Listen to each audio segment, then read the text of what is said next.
Bonjour tout le monde et bienvenue dans cette nouvelle présentation. Très heureux de vous retrouver aujourd'hui pour décortiquer un sujet fascinant. Alors, plongeons directement dans le vif du sujet. On le sait tous, quand le mois de mai pointe le bout de son nez en France, on a tous un peu tendance à scruter le calendrier avec une seule idée en tête, les jours fériés. On repère les ponts, on anticipe les longs week-ends, bref, on a juste envie de souffler. Et c'est tout à fait normal. Mais aujourd'hui, on va essayer d'aller un peu plus loin. On va dépasser cette simple vision du calendrier pour redécouvrir ensemble un événement historique majeur. Un événement qui a non seulement bouleversé le monde entier, mais qui résonne encore de façon spectaculaire aujourd'hui. Notre but, comprendre enfin la véritable signification du 8 mai.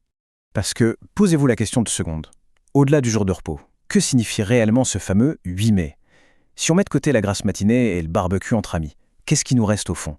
Qu'est-ce qui a bien pu pousser toute une nation à graver cette date si précisément dans le marbre de son histoire? C'est exactement ce qu'on va voir. L'idée, c'est de réaliser que derrière ce jour de congé se cache en fait l'un des points de bascule les plus monumentaux de l'histoire moderne. Première grande étape de notre analyse, le tournant de 1945. 6. Un tout petit chiffre, pas vrai? Et pourtant, il est d'une lourdeur terrifiante. C'est absolument crucial de visualiser le poids colossal de ce numéro. Près de 6 années. 6 années entières de guerre absolue, de violence au quotidien, de destruction massive et de souffrance incommensurable. Imaginez un peu, le continent européen tout entier a été plongé dans un chaos qui a balayé absolument tous les aspects de la vie humaine. Ce n'était pas juste un petit incident de parcours, c'était un séisme mondial qui a fait des millions de victimes et imposé des privations inimaginables. Gardez bien cette durée de 6 ans en tête, c'est indispensable pour comprendre la puissance de ce qui va suivre. Et puis, 1945. Le fameux point de bascule, plus précisément le 8 mai 1945. C'est la date qui marque officiellement la victoire des forces alliées sur l'Allemagne nazie. Et attention, ce n'est pas juste un symbole en l'air, c'est une réalité concrète, militaire, juridique, actée par la signature de la capitulation allemande. En clair, c'est l'arrêt définitif des combats sur le sol européen. Le cauchemar interminable dont on vient de parler trouve enfin son point final. Ce qui est vraiment marquant à cet instant précis, c'est la dualité de la situation. D'un côté, on a un bilan humain tout simplement effroyable. Des millions de victimes, des vies brisées, un continent complètement meurtri. C'est le choc total. Mais d'un autre côté, à la seconde même où les armes se taisent, il y a ce sentiment absolu et indescriptible. Un soulagement immense. Imaginez l'onde de choc émotionnel. Que vous soyez un civil essayant juste de survivre au bombardement ou un soldat épuisé dans les tranchées, tout à coup, la peur de mourir dans la seconde s'évapore. C'est une respiration collective à l'échelle d'un continent entier. Mais l'histoire ne s'arrête pas là. Et c'est là qu'on trouve un contraste vraiment saisissant. D'un côté, la paix revient, et l'allégresse est totale, l'explosion de joie est immédiate. Mais de l'autre, la réalité rattrape tout le monde et elle est plutôt austère. Oui, la guerre est finie, mais l'Europe est littéralement en ruine. La vraie conséquence de la paix, c'est que la reconstruction, qu'elle soit matérielle avec des villes entières à rebâtir, ou psychologique, va être un processus extrêmement long et douloureux. En fait, la victoire de 1945, ce n'est pas la ligne d'arrivée. C'est la ligne de départ d'un défi encore plus fou. Tout reconstruire. Ce qui nous amène logiquement à notre deuxième partie, un symbole national fort.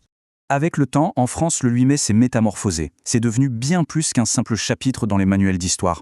En fait, ça repose sur 3 grands piliers. Premièrement, c'est un jour de mémoire nationale. C'est le moment de se poser et d'honorer tous les sacrifices monumentaux qui ont été faits, de se souvenir de ceux qui sont tombés. Deuxièmement, c'est une célébration. On fête une liberté qu'on a failli perdre pour de bon, on célèbre la fin de l'occupation et des privations. Et troisièmement, et ça c'est super important, c'est un moment de réflexion. Le but, tirer les leçons des conséquences dramatiques de la guerre pour s'assurer de ne jamais reproduire les mêmes erreurs tragiques. Donc vous voyez, le 8 mai, c'est pas juste regarder dans le rétroviseur, c'est surtout un bouclier pour protéger notre avenir. Troisième partie maintenant, les cérémonies du souvenir. Pour que ce symbole reste vivant, on a besoin de rituels concrets, d'actes physiques. Et des cérémonies, il y en a dans tout le pays, de la plus petite mairie de village aux plus grandes métropoles. Mais au cœur de tout ça, il y a un événement qui capte toute l'attention de la nation. Ça se passe à Paris, sous l'Arc de Triomphe. C'est le ravivage de la flamme du soldat inconnu.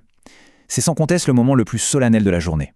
Cette flamme, qui ne s'éteint littéralement jamais, c'est le lien brûlant et direct entre notre monde d'aujourd'hui et l'enfer qu'ont vécu ces générations passées. Mais au fait, ce soldat inconnu, il représente quoi au juste ? Le poids de ce symbole est incroyable. Ce n'est pas une personne spécifique, c'est l'incarnation de l'hommage absolu rendu à tous les soldats morts pour le pays. Et ce qui est particulièrement poignant, c'est qu'il représente tous ceux qui ont disparu dans le chaos, ceux qu'on n'a jamais pu identifier. En rendant les honneurs à ce corps sans nom, la France s'assure qu'aucun sacrifice ne passe à la trappe de l'oubli. C'est une façon de redonner une place d'honneur à tous ceux à qui la guerre a absolument tout volé. Et enfin, passons à notre dernière grande partie, préserver la paix. Alors, après avoir brassé toute cette histoire, il y a une citation issue de nos sources qui s'impose comme une évidence. La paix, la liberté et la démocratie sont des valeurs précieuses acquises au prix de nombreux sacrifices. C'est vraiment la leçon fondamentale de tout ce qu'on vient de voir. C'est un véritable électrochoc pour nous rappeler de ne jamais, au grand jamais, prendre notre petit confort quotidien pour acquis. Les libertés dont on profite tous les jours, elles ne sont pas tombées du ciel toutes cuites. Elles ont été gagnées de haute lutte et le prix a été payé en vies humaines. Ce n'est pas pour plomber l'ambiance qu'on rappelle ça, c'est au contraire pour nous responsabiliser. Donc, si on doit synthétiser, le 8 mai, c'est presque une feuille de route civique en 3 étapes. Étape 1, comprendre l'histoire, savoir ce qui s'est joué en 1945 pour saisir l'ampleur du miracle de la paix. Étape 2, honorer la mémoire de toutes les victimes, militaires comme civiles. Et enfin, l'étape 3, qui est probablement le plus gros challenge pour nous, transmettre cette leçon aux générations futures. C'est carrément notre meilleur outil pour faire en sorte que le maintien de la paix reste la priorité numéro 1 de notre société. Ce qui nous amène à cette grande réflexion finale pour clôturer notre présentation d'aujourd'hui. Comment est-ce que les générations futures vont continuer d'apprendre de ces sacrifices pour protéger notre paix? C'est la vraie grande question, vous ne trouvez pas? L'histoire est écrite, les cérémonies sont bien en place, mais la transmission, la vraie, elle dépend de chacun de nous au quotidien. Comment est-ce qu'on s'assure que l'ombre d'un tel cauchemar ne revienne jamais planer sur nous? Je vous laisse méditer là-dessus.